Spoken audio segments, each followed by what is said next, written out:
요한계시록 17장 1절에서 8절 말씀. 또 일곱 대접을 가진 일곱 천사 중 하나가 와서 내게 말하여 이르되 이리로 오라. 많은 물 위에 앉은 큰 음녀가 받을 심판을 내게 보이리라. 땅의 임금들도 그와 더불어 음행하였고 땅에 사는 자들도 그 음행의 포도주에 취하였다 하고 곧 성령으로 나를 데리고 광야로 가니라. 내가 보니 여자가 붉은빛 짐승을 탔는데 그 짐승의 몸에 하나님을 모독하는 이름들이 가득하고 일곱 머리와 열 뿔이 있으며 그 여자는 자줏빛과 붉은빛 옷을 입고 금과 보석과 진주로 꾸미고 손에 금잔을 가졌는데 가증한 물건과 그의 음행에 더러운 것이 가득하더라. 그의 이마에 이름이 기록되었으니 비밀이라 금 바벨론이라 땅의 음녀들과 가증한 것들의 어미라 하였더라. 또 내가 보매 이 여자가 성도들의 피와 예수의 증인들의 피에 취한지라. 내가 그 여자를 보고 놀랍게 여기고 크게 놀랍게 여기니 천사가 이르되 왜 놀랍게 여기느냐. 내가 여자와 그가 탄 일곱 머리와 열 뿔 가진 짐승의 비밀을 내게 이르리라. 내가 본 짐승은 전에 있다가 지금은 없으나 장차 무저갱으로부터 올라와 멸망으로 들어갈 자니 땅에 사는 자들로서 창세 이후로 그 이름이 생명책에 기록되지 못한 자들이 이전에 있었다가 지금은 없으나 장차 나올 짐승을 보고 놀랍게 여기리라. 아멘. 안녕하세요. 승리한산 가족 여러분, 그리고 강성성경연구원 여러분. 오늘은 요한계시록 17장 1절에서 8절 말씀을 큰 음녀의 심판을 내게 보이리라는 제목으로 함께 나누는 시간을 갖도록 하겠습니다. 자, 일곱 대접의 심판의 부분에서 이 내용이 심판이 이미 선언되었고 이 심판의 내용 안에서 나타나는 일들에 대해서 일곱 대접을 가진 천사 중에 한 명이 요한 사도에게 이 내용을 설명해 주고 있습니다. 자, 1절을 봅시다. 또 일곱 대접을 가진 일곱 천사 중 하나가 와서 내게 말하여 이르되 이리로 오라. 많은 물 위에 앉은 큰 음녀가 받을 심판을 내게 보이리라. 자, 우선은 순서대로 한번 봅시다. 많은 물 위에라는 것은 우리가 어디서 봤었죠? 바로 17장 15절에서 봤습니다. 이 17장 15절을 보면 또 천사가 내게 말하되 내가 본 바 음녀가 앉은 물은 백성과 무리와 열국과 방언들이라. 즉 온 세상을 그 아래 깔고 있다는 거예요. 그 온 세상을 깔고 있는 뭐라 그러냐면 큰 음녀라 그럽니다. 큰 음녀라는 뜻은 뭐예요? 놀랍다라는 거예요. 거대하다는 거예요. 아주 크다라는 거예요. 우리가 구약 성경을 보면은 여러분들이 살펴보기 정답을 통해서 확인할 수 있는 부분이지만 이 구약에서도 부독하고 불순종하는 도시를 음녀라고 표현을 했었고, 나홈 선지자도 니느웨를 그렇게 말했었고, 이사야 선지자는 두로와 시돈을 바로 음녀라고 표현을 했습니다. 즉 세상 국가 권력, 이 많은 물을 깔고 있는 그 도시들, 그 권력들을 우리가 음녀라고 표현을 했었죠. 자, 그런 맥락에서 우리가 이해를 한 다음에 그곳에 무엇이 있음을 가르쳐줘요? 심판이 있음을 보여준다는 겁니다. 여러분, 이것은 우리가 이제 그 마지막 때에 대한 정확한 내용을 우리에게 더 구체적으로 설명하는 그 과정에 있고, 그 심판의 모습이 어떠한지는 계속해서 우리가 17장, 18장에서 확인하지만, 오늘 본문 말씀에서도 8절을 보면은 내가 본 짐승이 전에 있다가 지금은 없으나 장차 무적경으로부터 올라와 우리를 두렵게 할 거예요. 근데 그것이 뭐예요? 어떻게 되는 거예요? 결국은 멸망으로 들어갈 자니 해서 심판으로 인해서 멸망에 이르게 됨을 우리에게 분명하게 가르쳐줍니다. 이것을 우리가 기억해야 돼요. 물론 중간에 나와 있는 모습은 우리가 까딱 잘못 생각하면 유혹당하고 현혹당할 수 있는 모습이고, 그 안에서 우리가 유혹을 무찔렀을 때는 우리가 고난당하고 환난 가운데 있는 모습이 분명해요. 그러나 우리가 분명히 알아야 될 것은 이들에게는 심판과 멸망이 기다려 있고 우리에게는 구원과 승리가 기다려 있다는 것. 이 맥락은 계속 우리에게 반복적으로 소개되고 있는 내용입니다. 자, 2절을 봅시다. 땅의 임금들도 그와 더불어 음행하였고, 세상의 권력자들이 이 음녀와 함께 음행하는 걸 기뻐해요. 이 음녀가 보여주는 활락을 좋아해요.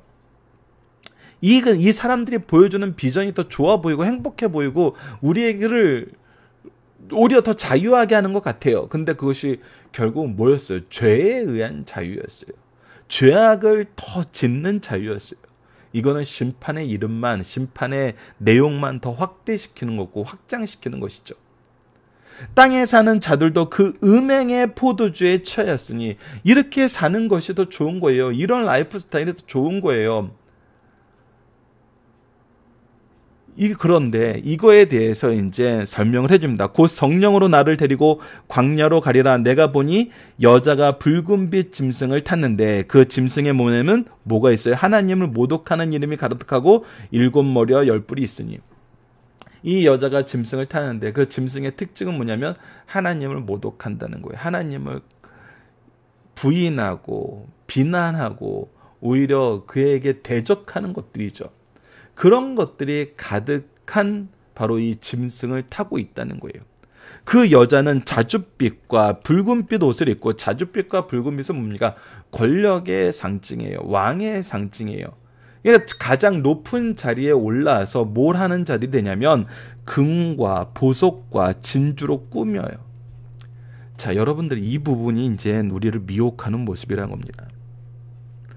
가장 고귀한 모습, 가장 높은 모습, 가장 아름다운 것들로 그를 꾸미고 손에는 금잔을 가졌는데 근데 그 안에 무엇이 있어요? 가증한 물건과 그의 음행의 더러운 것들로 가득해요. 결국 지금 뭐예요? 그가 금, 보석, 진주, 금, 잔, 이 모든 것을 무엇을 통해서 얻은 거예요? 가증한 짓과 음행, 더러운 짓으로 얻은 거예요. 여러분들 세상에 보여주는 모습이 바로 이런 모습이잖아요. 어떻게든 걸리지만 않는다면, 오히려 사람들에게 칭송만 받는다면 이렇게 해서라도 우리가 원하는 영광을 얻는 것이 좋을 거라고 얘기하고 다니잖아요. 우리가 힘써 일해서 내 손에 수고한 대로 내가 배불리 먹을 것이라, 네가 복을 받을 것이라는 성경의 말씀보다는 어떻게든 일 안 하고 편하게 사는 방법이 더 좋은 거야 라고 가르쳐주는 사회에 있잖아요. 그리고 그것을 추구하는 삶을 사는 그런 사회에서 우리가 살고 있고, 그것이 똑똑하고 지혜로운 것처럼 여겨지는 삶을 살잖아요. 자, 계속 봅시다. 5절. 그의 이마에 이름이 기록되었으니 비밀이라, 큰 바벨론이라, 땅의 음녀들과 가증한 것들의 어미라 하였더라. 자, 우선 그가 보여주는 모습은 뭐냐면 비밀이라 라고 얘기했을 때는 우리가 이미 이 부분에 대해서 봤을 때 항상 이 거짓 선지자들이, 대적자들이 처음에는 어떤 모습으로 나타나냐면 바로 하나님을 모방하는, 우리 예수 그리스도를 모방하는, 성령을 모방하는 모습으로 나타나는 걸 볼 수 있어요. 우리가 예수 그리스도에 대해서요, 그들은 기묘자라, 모사라, 전능하신 하나님이라 이렇게 얘기하는 걸 그들도 모방하면서 예수 그리스도께서 죽었다가 살아나는 것을 모방하면서 그들의 놀라움을 오히려 선전하려고 그러잖아요. 그래서 비밀인 것처럼 얘기해요. 그런데 그 본 모습은 뭐예요? 큰 바벨론이에요. 하나님을 대적하고 세상의 권력을 쥐고 하나님께 힘써 거역하는 모습이에요. 그리고 땅의 음녀들의 어미예요. 더러운 것들의 어미라고 자기들을 소개합니다. 그리고 나서 뭡니까? 6절. 또 내가 보매 이 여자가 성도들의 피와 예수의 증인들의 피에 취한지라. 우리가 그 앞에서 어떤 삶을 살아요? 피 흘리는 삶을 살아요. 고난의 삶을 살아요. 환난의 삶을 살아요. 그들은 우리들의 피로 뭐예요? 취해요. 그리고 이것을 보니까 요한 사도가 어떻게 했어요? 내가 그 여자를 보고 놀랍게 여기고 크게 놀랍게 여기니 이런 일이 있구나. 이런 일이 우리 앞에 있구나. 라고 놀랍게 여겨요. 근데 천사는 뭐라고 얘기합니까? 천사가 이르되 왜 놀랍게 여기느냐 라고 얘기해요. 내가 여자와 그 탄 7머리와 10뿔 가진 짐승을 내게 보이리라. 이 가진 짐승들이 가진, 이 음녀가 가진 비밀은 뭐예요? 결국은 이런 일이 있다, 저런 일이 있다, 이것이 비밀이 아니라 세상 사람들은 그렇게 여기지 않는데 분명히 이루어지는 건 뭐냐면 그들의 바로 멸망이고 그들의 심판이라는 것입니다. 여러분들, 비밀이라 그러니까 어떻게 해야지 저렇게 될지 막 이런 비밀이라고 여기시면 안 돼요. 어떻게 해야지 저렇게 잘 살 수 있지? 어떻게 해야지 저렇게 자기네들이 원하는 걸 다 하면서 살 수 있지? 성경에서 그런 비밀을 가르쳐 준다고 생각하지 마시고 하나님이 가르쳐 준 비밀은 무엇이냐면 그들에게 심판과 멸망이 약속되어 있고 우리에게는 구원과 승리가 약속되어 있고 영생이 약속되어 있다는 거예요. 그것이 바로 복음의 내용이죠. 자, 8절 봅시다. 내가 본 짐승은 전에 있다가 지금은 없으나 장차 무적갱으로 올라와. 자, 이 부분 우리가 어디서 많이 봤죠? 바로 우리 요한계시록 13장에서 이렇게 나타났죠. 13장 3절에서 4절을 보면 바로 예수 그리스도의 부활을 흉내내는 모방하는 모습으로 나타나잖아요. 그의 머리가 하나가 상하여 죽게 된 것 같더니 죽은 것이 아니라 죽게 된 것 같더니 그 죽게 되었던 상처가 나음으로 온 땅이 놀랍게 여겨 짐승을 따르고 용이 짐승에게 권세를 주므로 용에게 경배하며 짐승에게 경배하며 이르되 누가 이 짐승과 같으냐 누가 능히 이와 더불어 싸우리요 하면서 그들이 가장 놀랍고 가장 위대한 존재인 것처럼 나타내는 바로 그들이 올라왔을 때 우리가 놀라게 되나 그들은 어떻게 해요? 멸망으로 들어갈 자들이란 거예요. 근데 어떻게 돼요? 이렇게 13장 3절에서 4절에 놀랍게 여겼던 것처럼 땅에 사는 자들로서 창세 이후로 그 이름이 생명책에 기록하지 못한 자들이 이전에 있었다가 지금은 없으나 장차 나올 짐승을 보고 어떻게 해요? 놀랍게 여겨요. 놀랍게 여기는 일은 있지만 이것은 결국 무엇으로 가는 거라고요? 멸망으로 가는 거라는 거. 이것을 우리가 잊어서는 안 됩니다. 자, 본문 묵상하기를 봅시다. 음녀의 행위는 어떠했습니까? 2절에서 6절을 보면은 그들은 땅의 임금들과 더불어 음행하였고 음행의 포도주를 마시면서 오히려 이것을 자랑해요. 그것으로 그들은 자줏빛과 붉은빛 옷을 입고 금과 보석과 진주로 꾸미고 금잔을 가졌는데 이곳에는 가증한 물건과 음행의 더러운 것으로 가득 차고 그들의 이마에는 비밀이라고 기록되어 있고 큰 바벨론이라고 기록되어 있고 땅의 음료에 가증한 것들의 엄이라고 기록되어 있고 뭘 하냐면 성도들의 피와 예수들의 증인의 피를 취하여 즐긴다는 거예요. 음행과 가증한 것과 성도들의 피와 예수의 증인들의 피를 가지고 그들은 자기들이 원하는 것을 쌓아나가고 있습니다. 이것들을 피 흘리게 함으로써 그러나 다시 한번 강조하지만 이들의 결과는 뭐라고요? 심판과 멸망이라는 거. 이미 1절에서 선언하고 8절에서 다시 한번 확인해주고 있습니다. 자, 중심 사상을 봅시다. 7대접 재앙으로 하나님의 진노가 이것으로 마치리로다라고 하였고 이것이 마지막 재앙임을 확인하였어요. 7번째 대접 재앙은 공기 가운데 소돔의 그 결과로 큰 지진 등이 일어나 바벨론이 세 갈래로 나누어져 망하게 되었습니다. 그러면 7대접 재앙은 계시록 17장, 18장, 19장, 11절에서 20절, 21절 그리고 20장 7절에서 15절과 직결되어 있어요. 즉 7대접 재앙이 계속되는 의미예요. 이런 맥락에서 13장에는 두 짐승 중 하나가 밖에서 교회를 공격하고 핍박하며 다른 하나는 교회 안에서 교회를 부패시키고 나태하게 만드는 것을 보여주는 것을 우리가 확인했습니다. 두 짐승 중 17장에 나타난 음료는 종교적 바벨론이요 18장에 나타난 음료는 정치적 바벨론이에요. 그래서 우리가 13장에서 봤던 것들이 지금 반복해서 다시 나타나고 있는 걸 보게 돼요.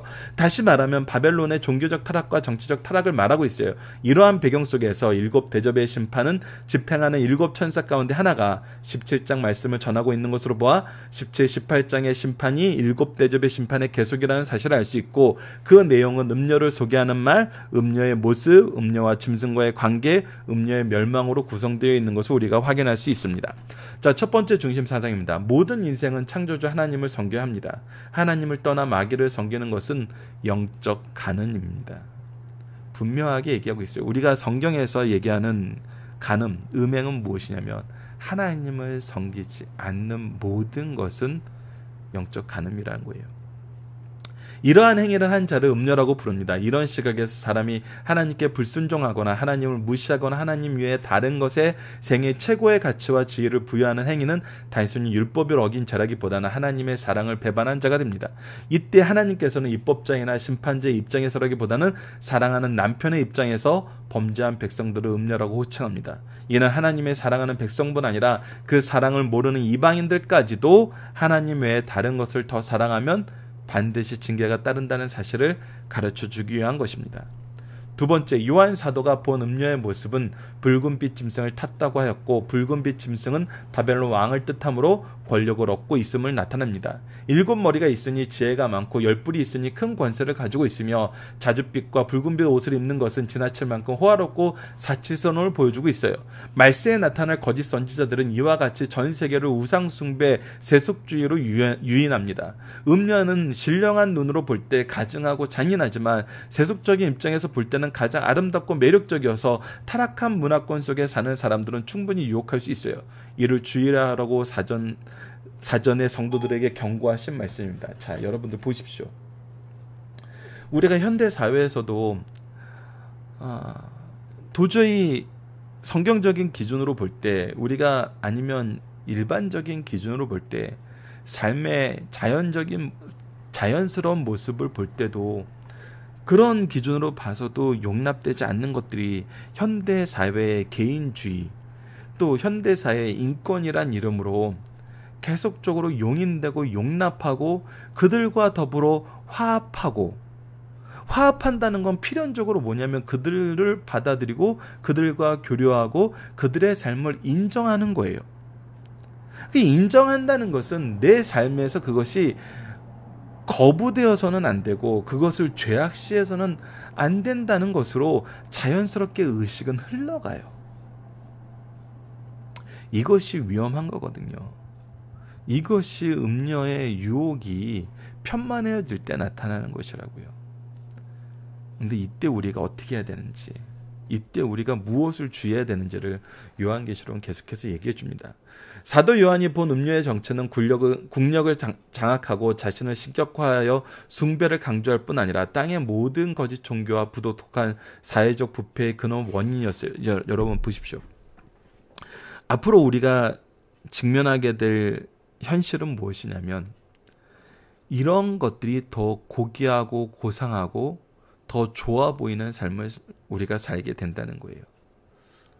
다양성을 가졌다는 것이 오히려 더 존중받고 그런 상상이 가능하다는 것이 오히려 뛰어나고 독창적이고 창조적이라고 얘기하면서 이 창조의 단어, 하나님의 단어를 세상 사람들이 어떻게 오용하고 잘못 적용하는지를 우리는 이미 알고 있어요. 이것을 우리가 보게 됩니다. 보고 있고, 그랬을 때 우리는 바로 오늘의 본문 말씀을 기억해야 돼요. 그들에게는 심판과 멸망이 있을 뿐이고 그것을 부러워할 필요 없다는 거예요. 그것을 놀라워하며 두려워할 필요 없다는 것입니다. 그뿐 아니라 성도들의 피에 취할 만큼 잔인해요. 그러나 성도들은 눈에 이들은 장차 영원한 불못으로 들어갈 자이므로 그들의 협박과 유혹에도 흔들림이 없어요. 하지만 생명책에 기록하지 못한 자들은 그들의 행적만 보고 모두 그들을 섬기게 됩니다. 오늘 내가 하나님을 찬양하며 예배드리는 것이야말로 영적으로 생각하며 은혜 중에 은혜라는 사실을 우리에게 가르쳐줘요. 뭐가 놀라운 일인지 이들은 몰라요. 여러분들, 우리가 본문에서 간단하게 설명을 했지만 살펴보기 정답을 통해서 큰 음녀라 칭하는 것, 음녀 이모에 기록된 내용은 무엇인가, 여러분들 강해짐 내용을 살펴보기 정답에 소개해 놨으니까 이 부분을 여러분들 꼭 확인해 주시고요. 적용합니다. 천사들 통해 보여주는 심판의 비밀을 통해 우리는 음녀와 짐승의 성공에 대해서 어떤 태도와 삶의 자세를 지켜야 됩니까? 이것은 잘못된 것이고 그러한 성공은 우리가 받아들일 수 없는 거예요. 받아들여서도 안 되는 거고 받아들이면 안 되는 것이고, 이것은 왜 그러냐면 참된 지혜는 뭐냐면 이곳에 하나님의 심판과 필연적인 멸망이 있다는 것을 아는 거예요. 그것이 우리가 알고 있는 비밀이에요. 이 비밀을 소유했기 때문에 우리는 세상 사람들하고 닮은 삶을 살아요. 자, 이번 주 우리가 함께 묵상하는 내용입니다. 성도가 추구해야 추구하며 살아야 하는 삶은 무엇입니까?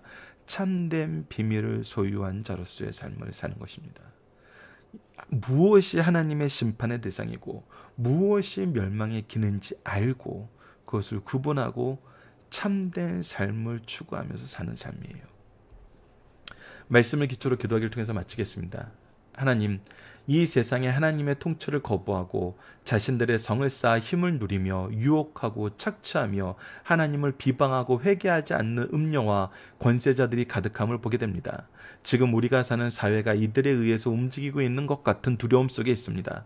그러나 분명한 것은 하나님께서 정하신 때가 있고 그때까지 심판을 유보하시고 우리로 하여금 이때까지 복음의 사명을 감당하며 성령의 인도하심 속에서 세상에서 안전하게 보존되어 진리의 말씀 속에서 거룩함을 누리며 주님의 때 영광쯤에 주님을 만나는 삶을 살게 하여 주소서.